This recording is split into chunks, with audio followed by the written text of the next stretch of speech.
Balita. Kumuha ka ng stock sa FMP kanina. Hindi ko pinadeliver. So para makapag-spy ako. And may nalaman ako. Go on. Tell me. May plano si Velma na surprise birthday party para kay Jessica.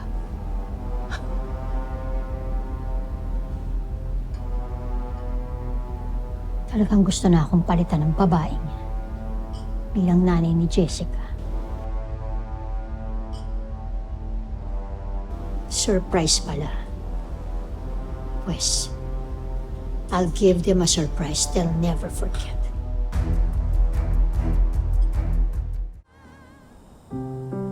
Ito po yung nakita kong private room sa Taladiwa Kitchen. Ay, ang ganda. Naku, ang dali nitong bihisan. Tinan mo, Ling. Oo. Ganda nga. Parang ikaw yung excited na excited ah. Bakit hindi ba ako pwedeng mag-cooperate? Ganon? Ganda. O, ano palang motif mo? Ano po, Ninang? White. Kasi it symbolizes peace, acceptance, and sincerity. Ganun po namin gustong i-welcome si Jessica sa pamilya. Kaya lang, may winelcome nga po kami. May dalawa namang nawala.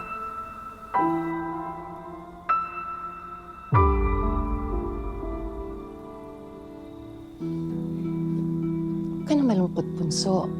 Malay mo ba naman? Pupunta ang kuya at ate mo sa party, tapos magkakausap tayo, magkakasundo, tapos magkakasama na tayo sa pag-uwi. Sana nga po, Nay. Kasi ayoko po ng ganito. Hindi po ako sanay na hindi natin sila kasama.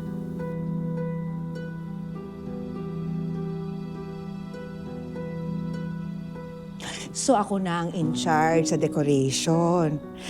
Pupunuin ko yung venue ng maraming puting bulaklak. Maraming salamat, Pas, ha? Pas naman. Ling, Oh. galit ka pa rin ba kay pare? Pinatawad na nga siya ni Maring Felma, oh. Ibahin mo ko. Hindi ako si Maring Felma. Yun, maganda. Ako, masama ugali ko. Hoy, Noel. Huwag mo i-expect na parang dati ha, na close-close tayo. Nagawa ko to para sa anak mo. Eh, bakit ba nabunta sa akin yung usapan? Di ba gagawin natin yung party, di ba? Para masaya, di ba? Party, party, party, party. Lalabas na ng kapugian ko niyan.